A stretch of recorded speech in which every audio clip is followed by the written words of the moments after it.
Assalamualaikum warahmatullahi wabarakatuh teman-teman. Kita ketemu di Shihab-Shihab, saya ngobrol sama Abi Quraish soal topik-topik yang kerap kali teman-teman tanyakan atau ramai muncul di media sosial. Nah yang belakangan ramai ini juga soal sesajen, Abiku. Okay. Nana sempat nunjukin videonya ke Abi kan, video itu kemudian viral di mana-mana. Jadi ada seorang pria yang menendang sesajen yang ada di kaki gunung Semeru di Lumajang. Pada saat sebelum ditendang ya bilang inilah yang membuat azab Allah akan turun, ini yang membuat Allah akan murka, kurang lebih seperti itu. Kemudian Allahu Akbar dan ditendang sesajennya. Ini kemudian jadi ramai di mana-mana menimbulkan pro kontra. Sebetulnya kita pernah membahas soal ini teman-teman, cuma Nana kok pengen nanya lagi sama Abi mumpung konteksnya juga lagi sedang hangat saat ini.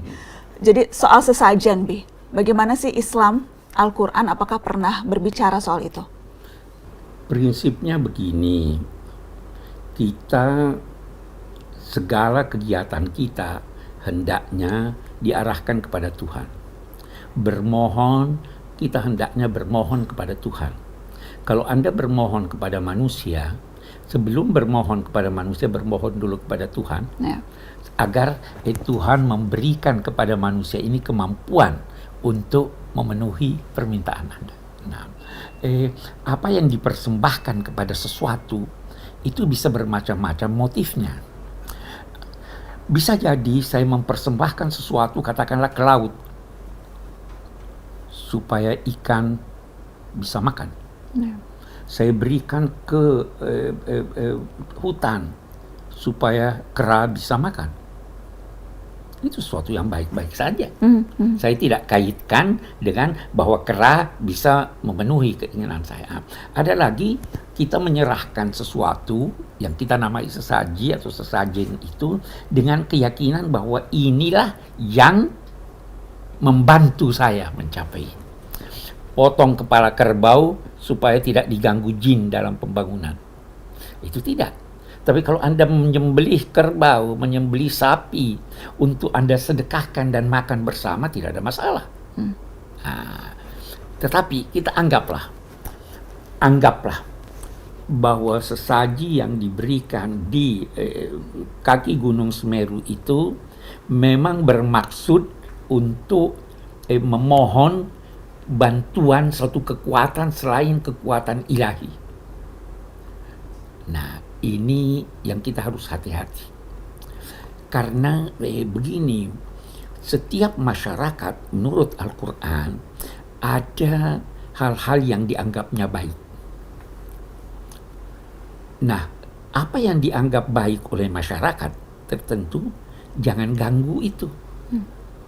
Itu ada ayat di suratil An'am, dia katakan begini, wala tasubbul ladzina yad'una min dunillahi fa yasubbullaha adwan bighairi ilm kadzalika zayyana likulli ummatin. Jangan memaki sembahan-sembahan orang-orang yang menyembah selain Allah. Maki aja tidak boleh, apalagi nendang. Nah, memang begitulah Allah menjadikan manusia mencintai sesuatu, menganggap baik sesuatu. Tidak apa-apa. Nanti Tuhan yang akan menentukan di hari kemudian apa pandangan Tuhan, keputusan Tuhan terhadap mereka. Jadi mestinya itu jangan ditendang. Karena seperti kita ketahui teman-teman, suku Tengger yang memang berada di sekitar kaki Gunung Semeru, salah satu adat istiadat mereka itu menaruh sesajen. Nah, itulah dia artinya kita hormatilah itu.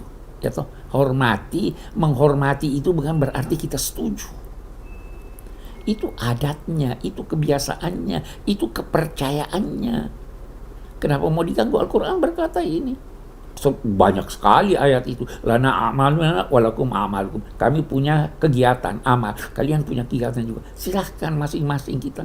Karena kalau tidak, kita mengundang orang juga memperlakukan apa yang kita percaya, apa yang kita lakukan itu sebagaimana perlakuan kita terhadap dia. Orang maki kepercayaannya, kan bisa dijawab juga, dia maki kepercayaan kita. Ngapain begitu? Tapi bahwa itu akan memicu murka Allah, apakah itu betul, Bi? Dari mana kita tahu? Karena kan si orang ini dengan gagahnya bilang ditendang, inilah yang akan memicu azab dan murka Allah. Kalau dalam konteks itu, kita katakan Allah kan mengizinkan. Tidak akan terjadi sesuatu tanpa izin Allah. Allah memberi kebebasan manusia untuk percaya atau tidak percaya, untuk beribadah atau tidak beribadah. Kalau kita baca ayatnya tadi, putusannya nanti di hari kemudian, siksaannya nanti di hari kemudian. Jadi pada prinsipnya, apakah semua adat istiadat, apakah semua kebiasaan itu diperbolehkan oleh Islam, Abi? Tidak. Adat istiadat kebiasaan itu ada 3 dalam pandangan Islam. Ada 1 yang sesuai dengan nilai-nilai agama Islam. Itulah yang dinamai ma'ruf. Kita diperintahkan tegakkan ma'ruf. Apa yang kamu anggap baik di dalam masyarakatmu dan itu sejalan dengan tuntunan agama atau tidak bertentangan, tegakkan itu. Pakai peci hitam itu menurut Abi itu adat kebiasaan bangsa kita. Itu lebih baik daripada pakai topi. Itu adat kebiasaan. Sejalan. Ada lagi yang jelas bertentangan. Islam yang bertentangan itu tidak direstuinya. Tapi ini tadi, kalau bertentangan itu kepercayaan orang. Lakum dinukum waliya din. Ada lagi yang abu-abu. Yang abu-abu ini Islam berusaha untuk meluruskannya, memperbaikinya. Dulu Wali Songo itu melakukan itu. Sekian banyak adat istiadat, dia dalam 2 tanda petik dia Islamkan sehingga berjalan sesuai itu. Nah, jadi itu adat. Seperti acara siraman. Ya, itu bisa diislamkan. Kita mandi sambil berkata memang Islam menganjurkan untuk melakukan kegiatan-kegiatan yang baik. Itu apalagi di depan orang banyak dengan bersih-bersih. Sebelum Jumat mandi. Ya kan? Jadi jangan terlalu kaku. Di setiap daerah ada adatnya, ada kebiasaannya. Dan kembali lagi, setiap amal itu sesuai dengan niatnya. Dan kalau kita mau himpun semua adat, tidak mungkin kita dapat menjangkau itu. Maka rumus-rumus lah. Ini bertentangan dengan agama atau tidak? Oh, tidak bertentangan. Gunting rambut. Boleh tidak gunting rambut? Boleh. Boleh. Ya, orang haji pun habis selesai gunting rambut, ada lambang-lambangnya. Jadi itu adat kebiasaan. Bi, ada juga kemudian yang mempertanyakan dan berusaha menyamakan aksi di Lumajang itu seperti apa yang dilakukan oleh Nabi Ibrahim waktu itu, menghancurkan patung-patung. Ini salah paham. Setiap agama, setiap nabi membawa 2 macam ajaran. Ada prinsip-prinsip dasar. Prinsip-prinsip dasar dari semua nabi ini sama. Ketuhanan, percaya ada wahyu, percaya ada hari kemudian, percaya ada kitab suci. Kemudian ada lagi hukum-hukum syariat, itu beda-beda. Nah, Nabi Ibrahim bawa keesaan Tuhan. Nabi-nabi sebelumnya semua dipercaya. Tapi ada syariatnya yang tidak sesuai dengan kita. Dia menghancurkan berhala-berhala itu tidak harus diteladani, tidak perlu diteladani. Itu ajaran yang sesuai dengan ajaran Nabi Ibrahim. Nabi Muhammad tidak menghancurkan berhala-berhala. Buktinya apa?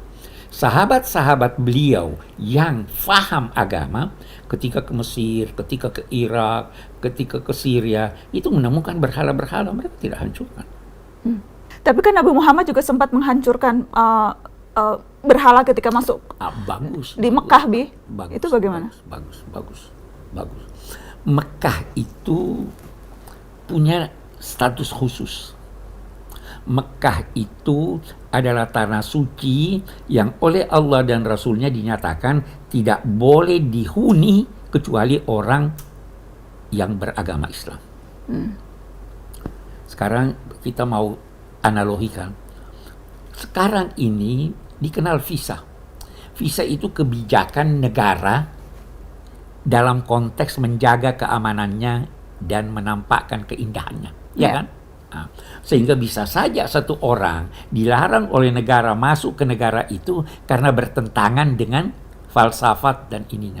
Nah, Islam melarang non-muslim masuk ke sana. Kalau begitu, masih dibutuhkan adanya berhala-berhala itu di sana? Tidak dibutuhkan. Silahkan. Pindahkan saja, hancurkan saja. Jadi jangan analogikan itu dengan ini, lantas ambil itu, oh ini kita hancurkan aja. Karena di sini ada nos, ada ketetapan agama bahwa siapa yang mau menganut kepercayaan di luar Mekah, silahkan. Siapa yang mau, kalau di dalam Mekah harus Islam. Dan jangan kritik itu kebijakan. Sebagaimana kita tidak bisa kritik suatu negara yang melarang warga negara lain masuk. Tidak dikasih visa. Tidak dikasih visa. Itu wewenang mereka. Wewenang mereka. Jadi dalam konteks Nabi Muhammad ketika itu menghancurkan berhala ketika masuk ke Makkah, karena memang status kota Mekah. Status kota Mekah, kota suci. Kota suci. Ya, Bukan berarti kemudian konteksnya itu diambil dan dijadikan alasan nendang-nendang sesajen gitu ya, Bu? Betul. Negara punya wewenang untuk mengatur. Begitu juga di Mekah. Itu kebijakan yang direstui Allah dan Rasulnya dalam rangka memelihara kesucian Mekah. Ya, jangan pakai itu di sini. Beda konteks. Beda konteks. Okay. Jadi ketika kemudian ditendang dan dibilang tidak sesuai itu sama sekali tidak Islami. Justru itu tidak Islami. Tidak Islami. Islam suruh biarkan aja orang. Kenapa mau larang dia? Dia diberi kebebasan untuk ini. Karena bahayanya bisa berdampak. Kalau nanti dia membalas, dia hancurkan masjid, dia tendang Quran, bagaimana itu? Kan bisa tuh balas tendang.